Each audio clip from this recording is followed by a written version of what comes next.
here for the banquet. Now all of a sudden I'm this, I'm that. Well, then why was you here?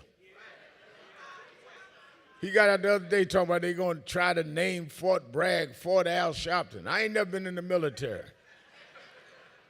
So don't let them write the script. And don't react to them, be proactive. And in that spirit, I want you to welcome the chair of the Democratic National Committee. Ken Martin came to be with us this morning. Give him a hand.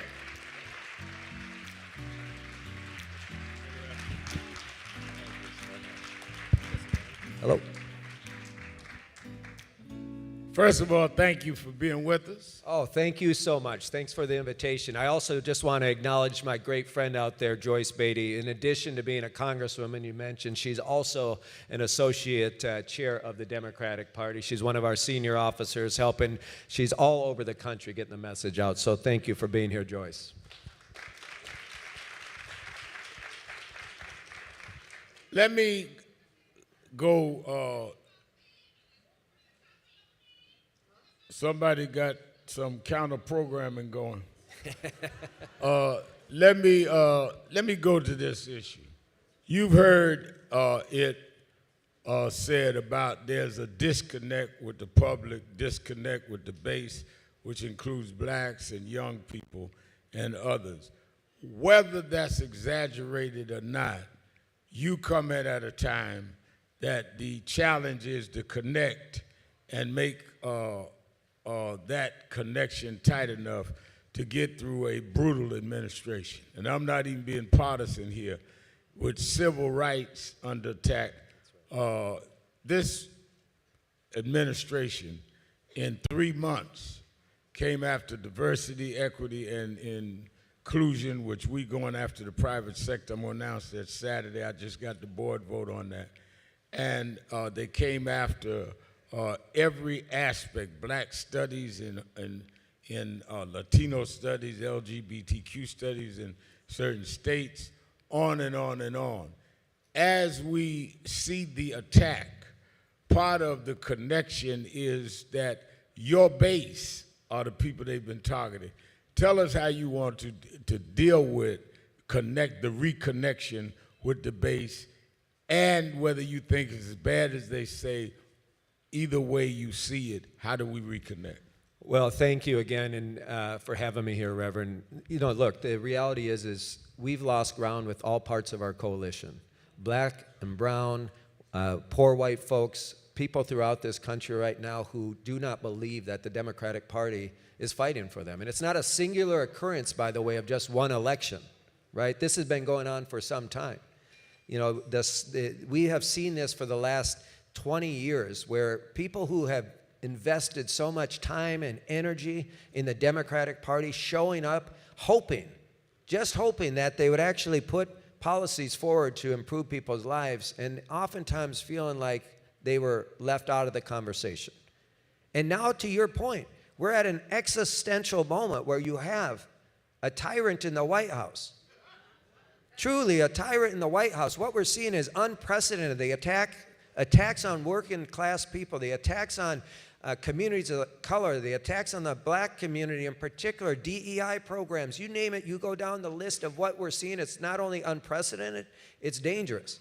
And so what it requires at this moment is just what we saw 2 days ago when Senator Booker stood up on the floor of the U.S. Senate and he commanded that floor for 25 hours in one of the most courageous moral statements of our time, calling people to account. Not just Republicans, but Democrats too, calling all of us to account.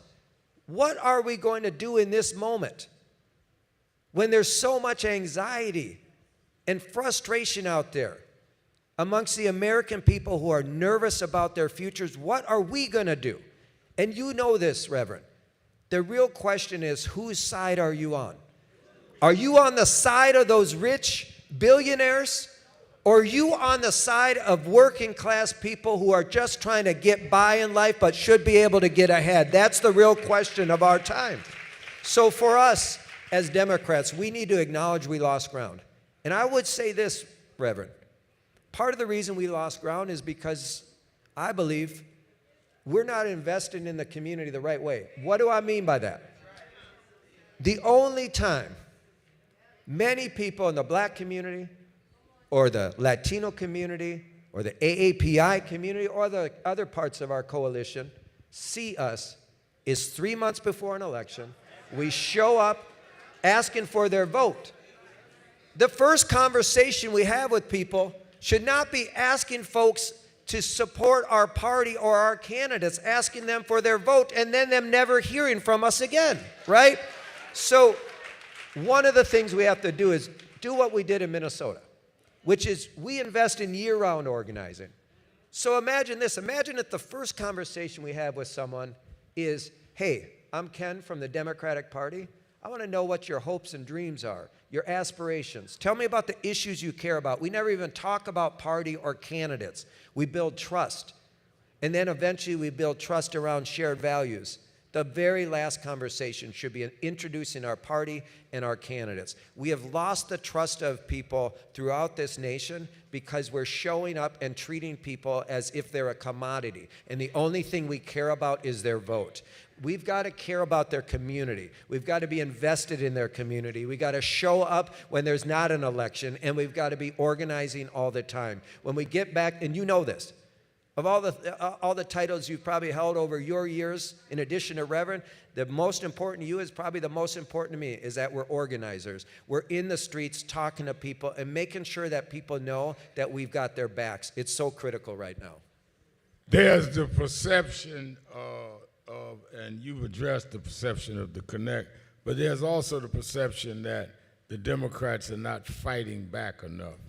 I think that one of the reasons that what Senator Cory Booker did resonated so is it was the first time in a dramatic way we saw a pushback. Yes. We understand that there's a minority in the Senate, Democrats minority in the House, but there should be a way of fighting and taking these people on. I have fought with Donald Trump 45 years, and my opinion is he's a bully. Yes. But if you fight back, the fight he'll go as far as you'll let him go. Right. Where is the ways that you see as a new chair that the Democrats can start dramatically pushing back and letting their base know that they're not just some punks? That's right. Well, and you mentioned this, right? What's the best way to take on a bully? You punch him in the nose, right? And the reality is the Democratic Party, we're too worried about offending someone, right? We have to be willing to take off the gloves and throw a punch. We have to be willing to call it out when we see it all the time.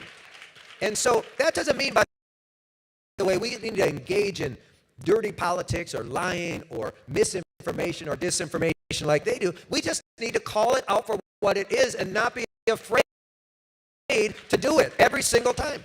And so, look, right now what we're seeing, just today, right down the street with the markets that are in chaos, right? Because of these tariffs that Trump and his administration have put on, which are, by the way, going to disproportionately impact working class folks in this country. And by the way, when I say working class, that's not code for white people. I come out of the union movement. I want to tell you something. At the end of the day, when we talk about working class, it's black, brown, and white people who are working their asses off, who can't get ahead in life, right? Working 2, 3 jobs, worried about putting groceries on the table, worried about sending their kids off to school, worried about their own economic condition and feeling like no one gives a damn about them. That's what I mean when I say working class. And guess who's going to get hit the hardest with these tariffs? Working class people. People who are just trying to get by. They want to get ahead and no one cares. So at the end of the day, right now, today, we need to fight back with everything we have to give people a sense that we know in the coming weeks, this fraud of a guy who said he was going to bring down the cost of goods, he was going to make their lives easier, more affordable, he has done nothing to help them. And especially today, what he's done is actually hurt them. This is a tax, and it's a regressive tax on the most vulnerable people in our communities. What do you see as the central issues, given the tariff the tariffs that he's announced? What do you think are the central three issues that the Democratic Party ought to be rallying around, given this climate that we're in today? Well, first off, Social Security.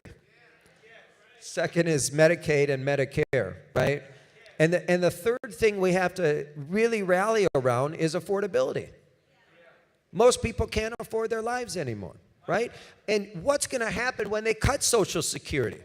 What's going to happen when they cut Medicaid? Now look, I don't say this because it's some sort of sad song, but I want to tell you, my mom was 15 years old when she had me. She had 4 kids, raised them by herself by the time she was 20. And if there was not Medicaid, I wouldn't have had health care as a young boy. If there wasn't SNAP and WIC, I wouldn't have had food as a young boy. And the reality is, that's true of millions of Americans.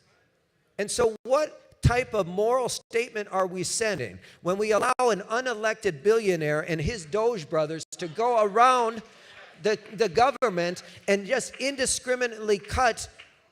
You see, they look at a spreadsheet and all they see is numbers. You and I, all of us, you and I, Reverend, and everyone in this room know that behind every single one of those numbers is a family like mine, is a community out there that's just hoping they can make it, and they're getting screwed by this administration. So right now, we have to focus tirelessly on preserving Social Security benefits, preserving Medicaid and health care benefits and Medicare, and fighting so people can afford their lives and actually achieve the American dream.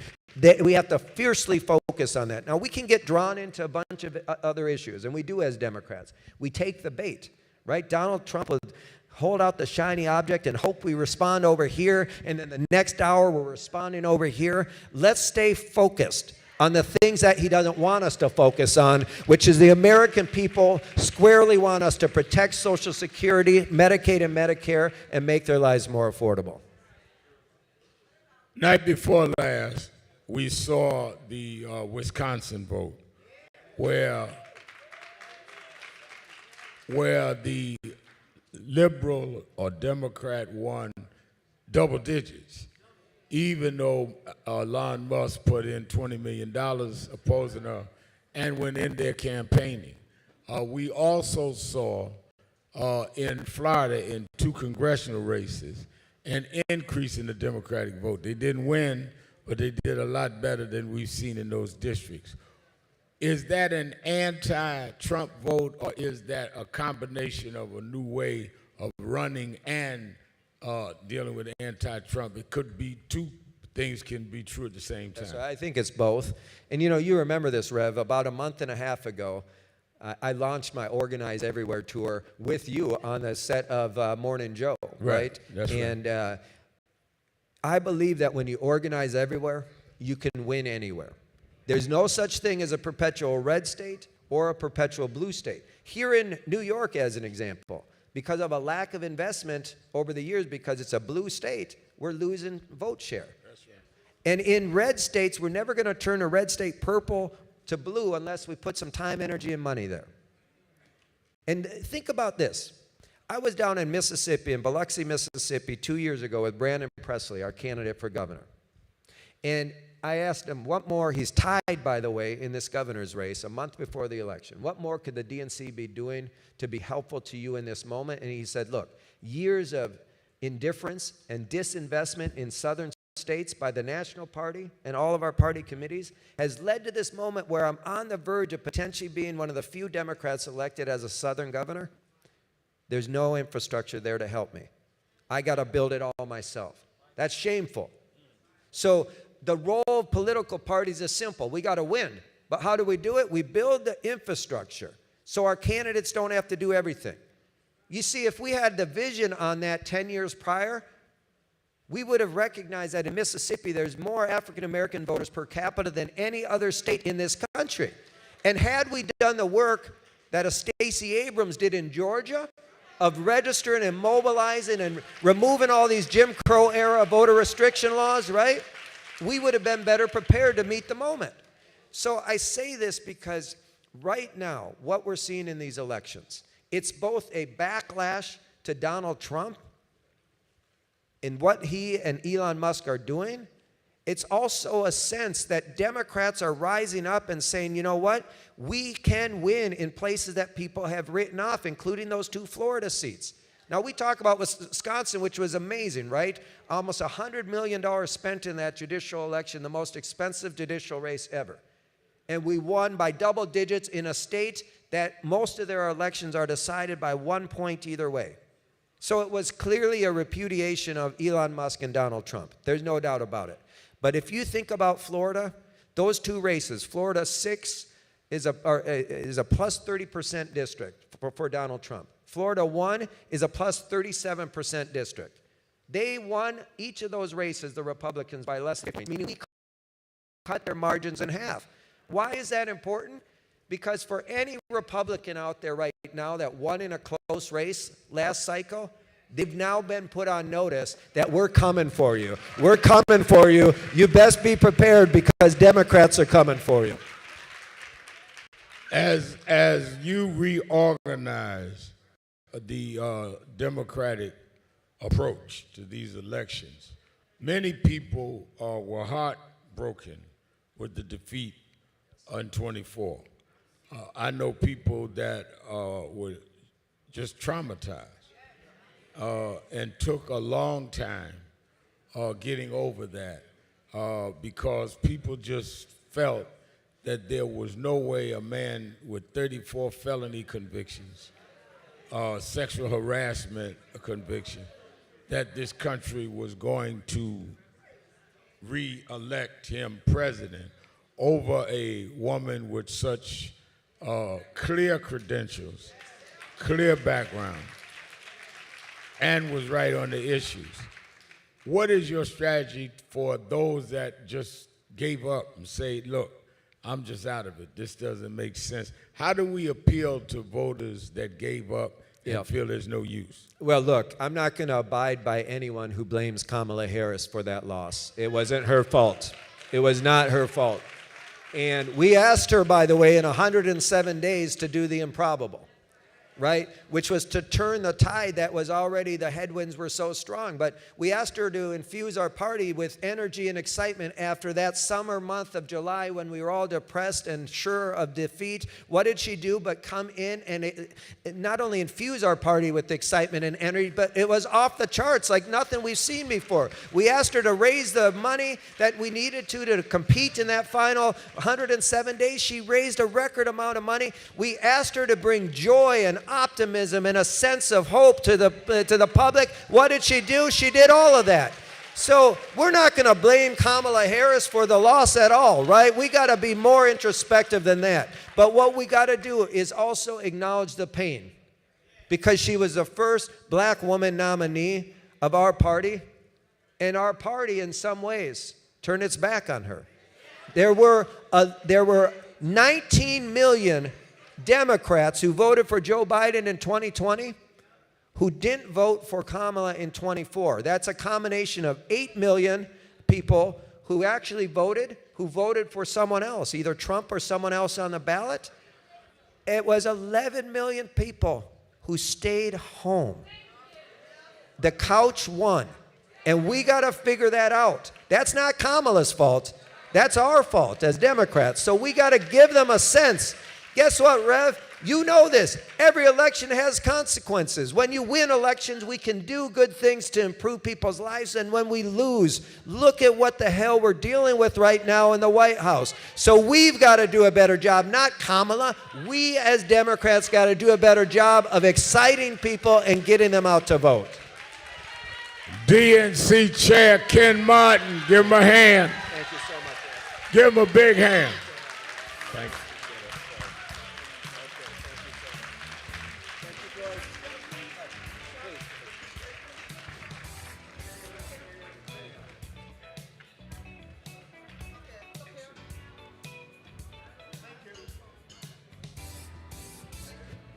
Thank you.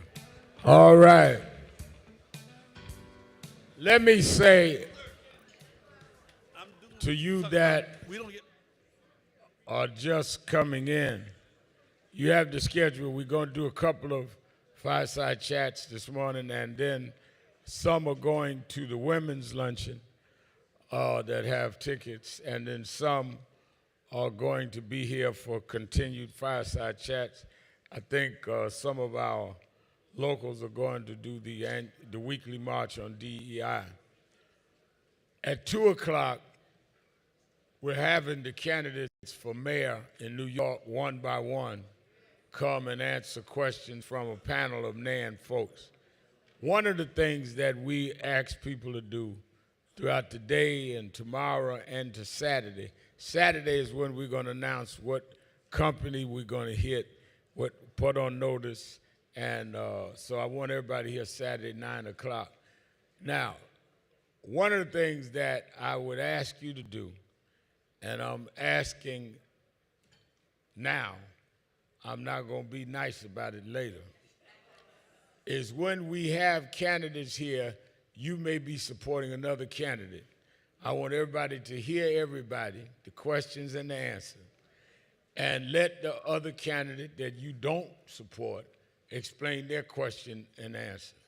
If y'all start getting rowdy, we have a rowdy setup for y'all.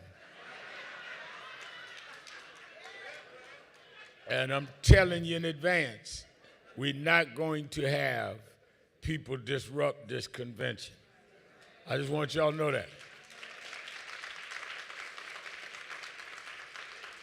There's some that like this candidate or don't like that.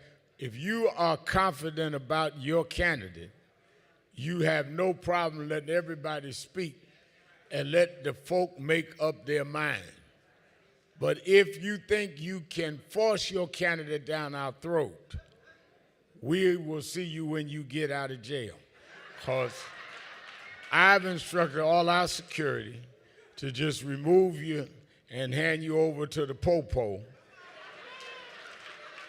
And I will sign the complaint myself. We pay too much money in this hotel for you to come here and show your behind when we're trying to have a convention. I just want to say that. See, because I know how some folk can be disruptive, because I've been a disruptor all my life. This is not the time. I think that with this man in the White House, we need to hear what everybody got to say.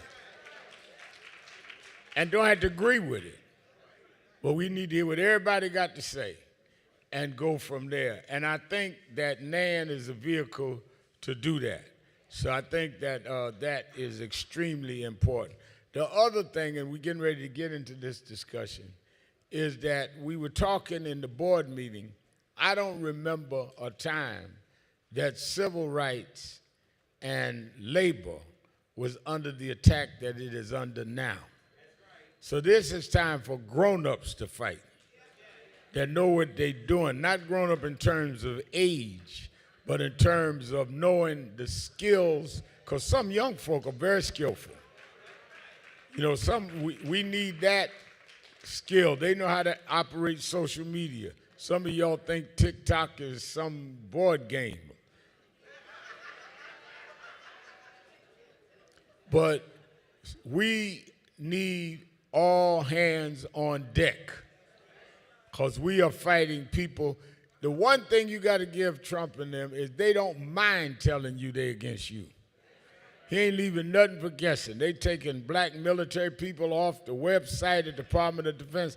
They are not even sugarcoating it. I am not with y'all. The question is, are we with ourselves? Bad enough when everybody's not on your side. It's worse when you're not on your own side. In that spirit, I want to bring a fighting warrior sister, president of the National Education Association, Becky Pringle. Give her a hand. Come on.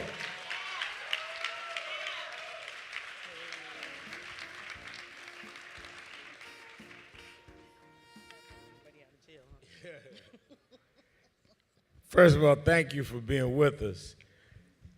One of the things that is very concerning to me and to us in general is the attack on education and those that do the educating in our community.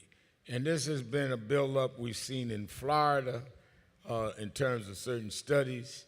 We've seen now it has led from we're going to take these things out of the school all the way to now the present occupant in the White House has openly said, let's dismantle the Department of Education.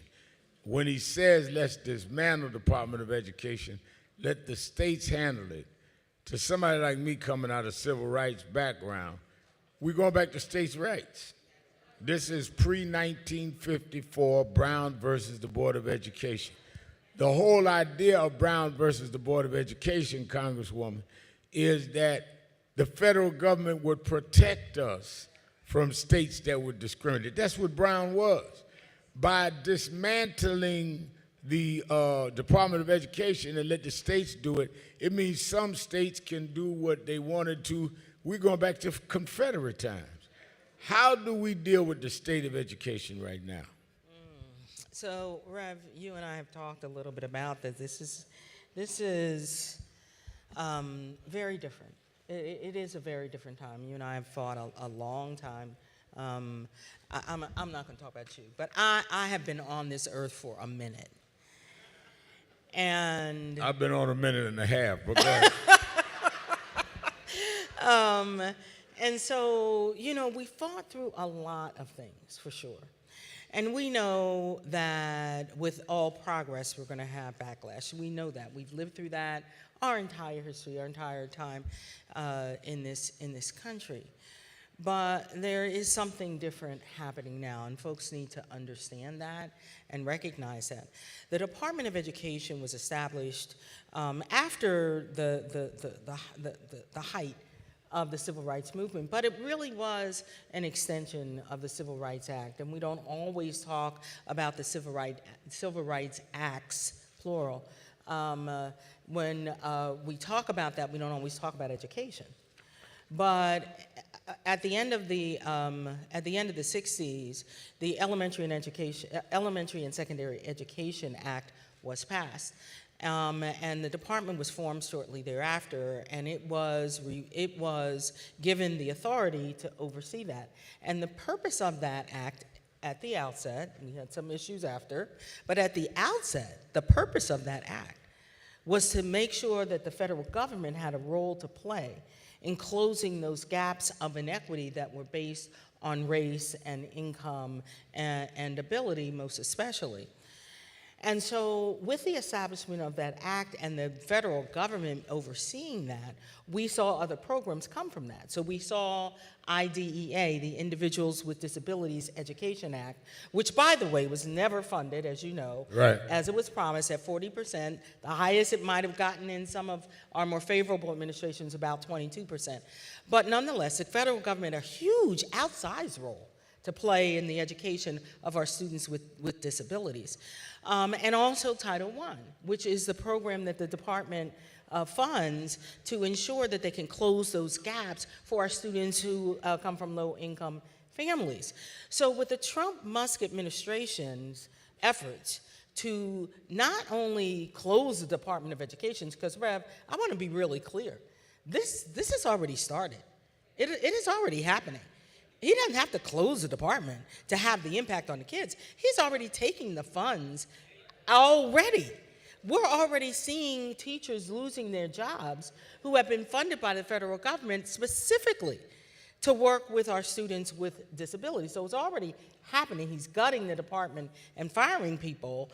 We know that he doesn't have the authority to actually dismantle the Department of Education. Congress has to do that. But we need to be watching what he's doing. Now, we're all concerned about his proposal to send the money back to the states for a couple of reasons. Not only the reason you just said, but we know if the federal government were to send money to the states, they could decide to spend it on whatever they wanted to. They don't have to educate our most marginalized students. They don't have to do that. And we know this because this already happens, where if the federal government were to send money back to the states, they could say, oh, well, then we're not going to fund our portion. We're going to take the money out that the state has been putting in. And so we have to watch that. But who is being fooled by Donald Trump? You think he's sending that money back to anybody?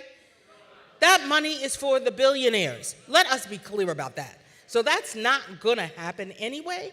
But we have to be vigilant, because we know states' rights.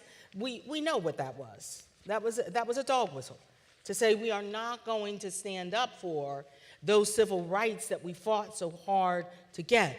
So we have to be very, very careful. But I will say this, and I'm in New York now, so I'm going to talk to New York. But I could be in California.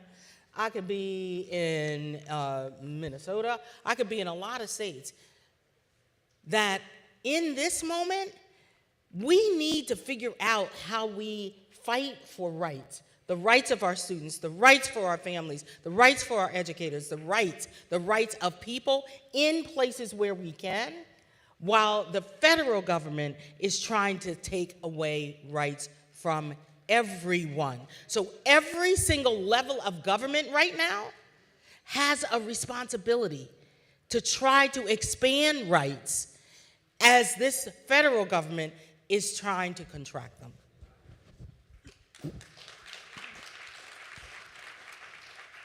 Public education, as we know it, is under threat.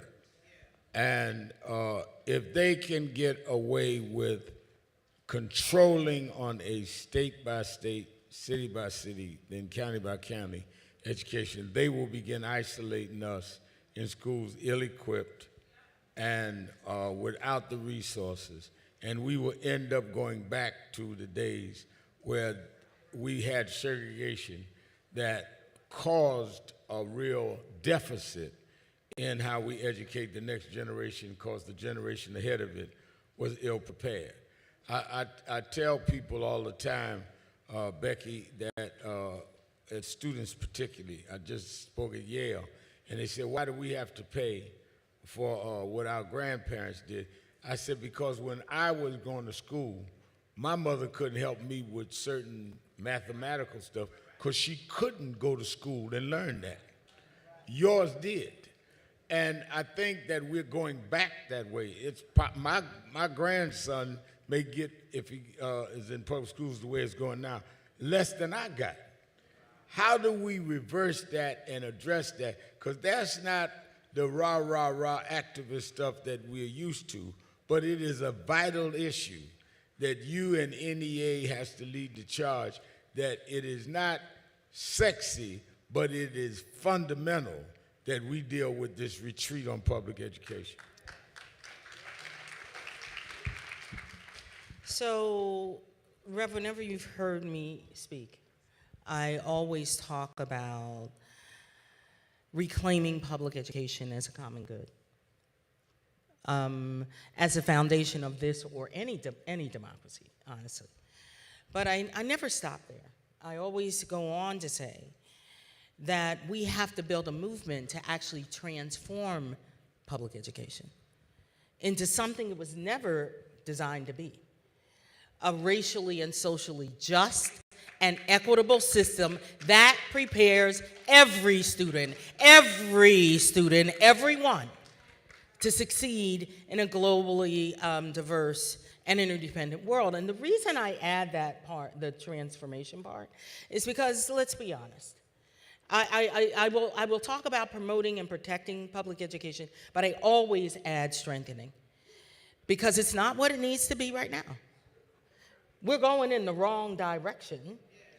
We are living in a time right now where our schools have been resegregated. That's real, and we know what that means. That means our schools are getting less and less and less resources. You know, you saw that bright shining light. I was out doing interviews all the time during COVID, right. And they were like, oh, you know, what are we going to do? We've been telling you all along, our children did not have access. They didn't have access to technology. They didn't have access to the tools. They were more predisposed to suffer from, and ultimately their families died from COVID. because of the inequalities in the healthcare system. All of that impacts whether our students can come to school ready to learn every day. So we need to be clear about what it is we are fighting for. We are not just fighting against. I can't say that enough. We've got to fight for the schools that our students deserve. They deserve resources. They deserve caring, qualified educators. They deserve to have access to AP courses. They deserve to have access to after-school programs. They deserve all of that. You know, Rev, that over 80% of the richest people in this country send their students to private school. I'm sorry, I said that wrong. Oh, Lord. Take that tape out. Send their students to public school. Over 80% of the richest people in this country send their students to public schools. Why? Because they have schools that have the resources. So what this government is doing is trying to strip our schools of their resources. And I want to be clear. About 5 years ago, the percentage of students attending our public schools became majority students of color. So you got to ask yourself a question. I don't think you really do. Why are they coming after our public schools? Because they do not want us to be those critical thinkers. They don't want us to ask questions. They don't want us to challenge what they're doing. But we will not be fooled. We will not be fooled. And we will not stand by while they take money from our public schools and give them to private schools for the richest 1% of this country. NEA is on the ground all over the country. You're the president, and you impact 3 million directly, members. What can civil rights groups like NAN do in conjunction with NEA to push back on this onslaught on public education and therefore education in our community? Because as I've said to members of National Action Network, members of our board as leaders this morning, that is not whether we're going to support labor or support NEA or support. These are the same people. People that are members of National Action Network are members of your union. That's right. People that are members of one of our board of directors' churches paying tithes are the ones that are members of your union. I mean, it's not either or, it's both and. People don't come to church or come to rallies or go to the mosque and become just that. They're the same person that has to pay their rent, pay their mortgage and all. So what can we be doing collectively, together, to deal with this onslaught on education? Because I don't care who you are, we all are impacted by public education. Our community, our children, our grandchildren, our neighbors, we're all impacted by that. So it's not, should we get involved in this fight? We're already in it. The question is, are we fighting? So, Rev, as you said, we have members in every single congressional district in this country. That means that our NAM members can reach out, and we're saying the same thing to our NEA members, and to your point, most times they're the same people. Right. The same people who are in or even leading civil rights organizations. And so my ask of you is to make that connection with educators around this country and their unions, and reach out and find out what they are doing. I'm asking my members to do the same, because the reality is we know that even though we stand in a lot of gaps for students all the time, we can't do this by ourselves. There's no way that we can, and we don't want to. We want your voices as parents, as community members, as students, rising up with us. We need you to tell real stories about how the Department of Education, dismantling of the Department of Education is impacting you. We need you to break it down. Put a name to that story. Put a face to what's happening. We need you to do that in this moment. So we are organizing, as you know, we've already done, and I want to thank so many of you that joined us on March 19th for our walk-ins, but we're not done yet. And I said yesterday the things that I need you to do specifically. So if you didn't do that yesterday, text ACTION to 48744. Do that. You can get a wealth of information on NEA.org/protect. That we have a one-pager on the Department of Education, so it breaks it down so you can talk to your neighbor or your friends and tell them they don't care about necessarily the Department of Education, but we need you to tell them why they must care, how it's going to impact them. So please do that. And then I always, when I'm in groups like this, because you're here, because you know, right? So what I ask you to do is lead. I just need you to lead.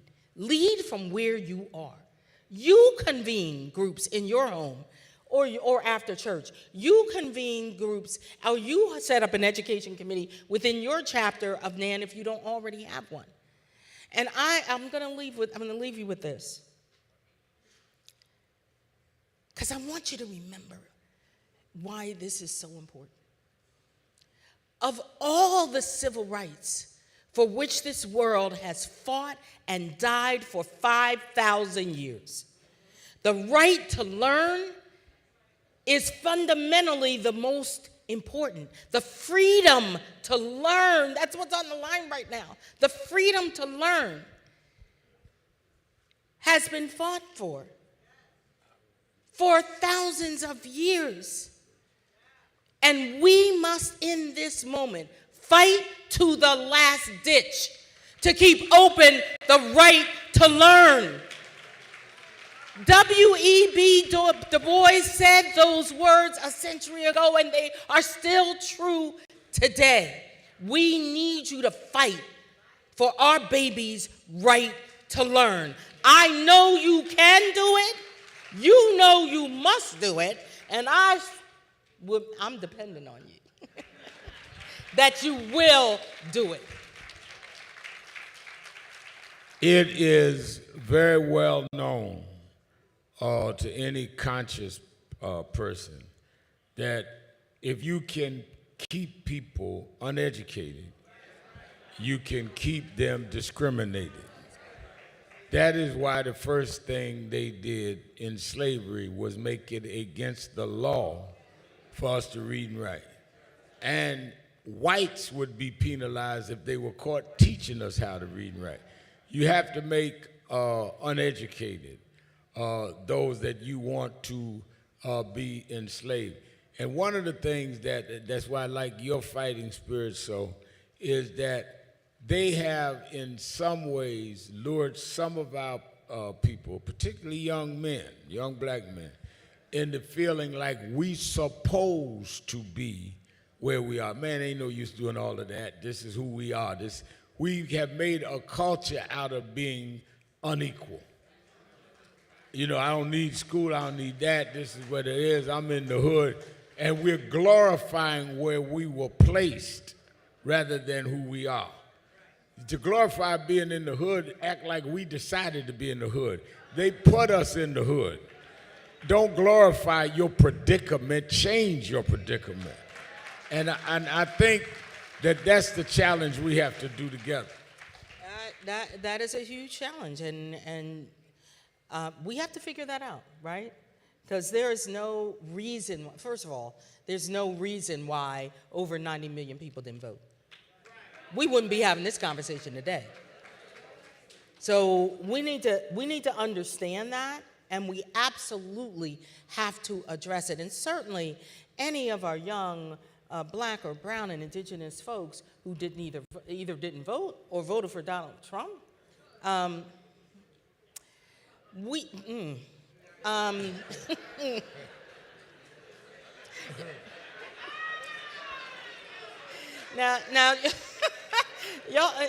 y'all know I'm from Philly, so I'm trying to do my inside words, outside words in my head. But you're right, Rev. We absolutely have work to do, and that work always is about organizing. It's always about everything. Is that's the core of everything, right?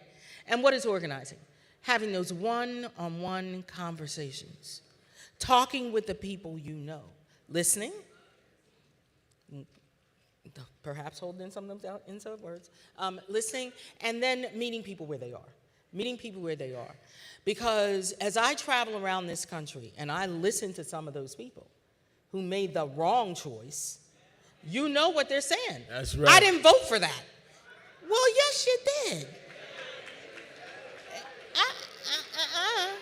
He told you who he was. He said what he was going to do. And by the way, in Trump won, he did it. So we should not be surprised, but it doesn't change what I said. We still have to have those conversations. We need to listen and we need to learn, and we need to be prepared to act, because what Rev just laid out for you is scary, it's dangerous, but it is real. And we have to confront that, and no pressure, Nan, no pressure at all. But you are the ones to do it. That's right. You are the ones to do it.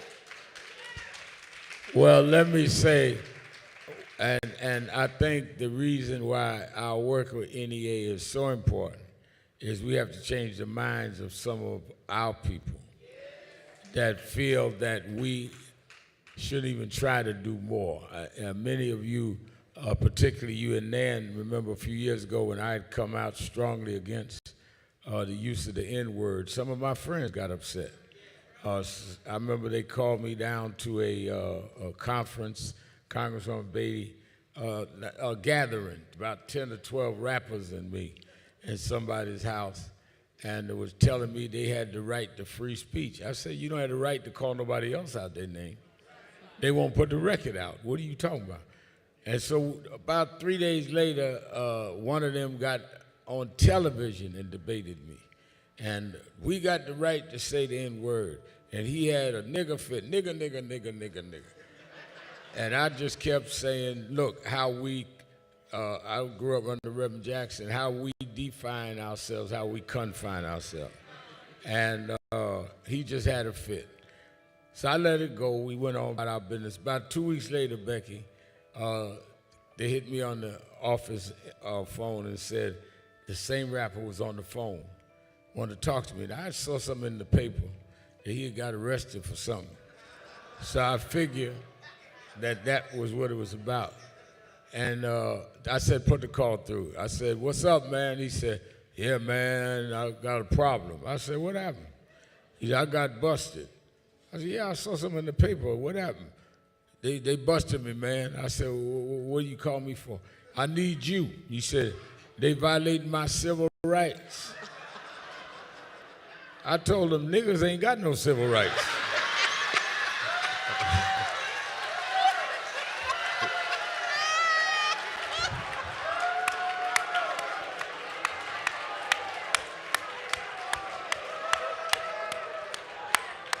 How you define yourself is how you confine yourself. Becky Pringle, NEA, give her a big hand. Give her a big hand.